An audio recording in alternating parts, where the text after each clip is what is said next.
কুল ও পেয়ারার মিশ্র ফল বাগান করে বাজিমাত করেছেন অনার্স পড়ুয়া আরিফ। ৩ বছর আগে লেখাপড়ার পাশাপাশি দেশি বিদেশি নানান ফল ও শাকসবজি চাষ করে সাফল্য পেয়ে গড়ে তুলেছেন বিভিন্ন প্রজাতির বরই ও পেয়ারার মিশ্র ফল বাগান।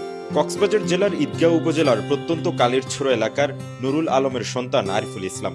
বর্তমানে কক্সবাজার সরকারি কলেজে অনার্স প্রথম বর্ষে অধ্যয়নরত তিনি। তার বাগানে উৎপাদিত ফল বাজারজাত প্রক্রিয়া শুরু হয়েছে। ৩ বছর আগে আমি পড়ালেখার পাশাপাশি এই বাগানটি আস্তে আস্তে অনুশীলন শুরু করি। এরপরে আমি যখন দেখতে পাই বাগানে সুন্দরভাবে ফলন ধরেছে এবং আমি আরো মনোযোগী হই বাগানটি করার জন্য।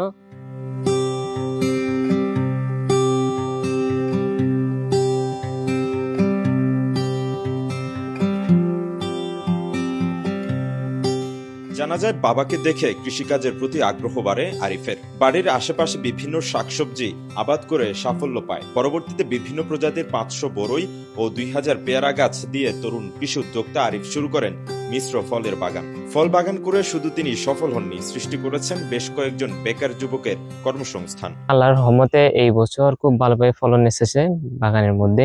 এই বাগানের মধ্যে আছে আপনার এই বরই, তারপর পেয়ারা এবং অন্যান্য শাকসবজিগুলো।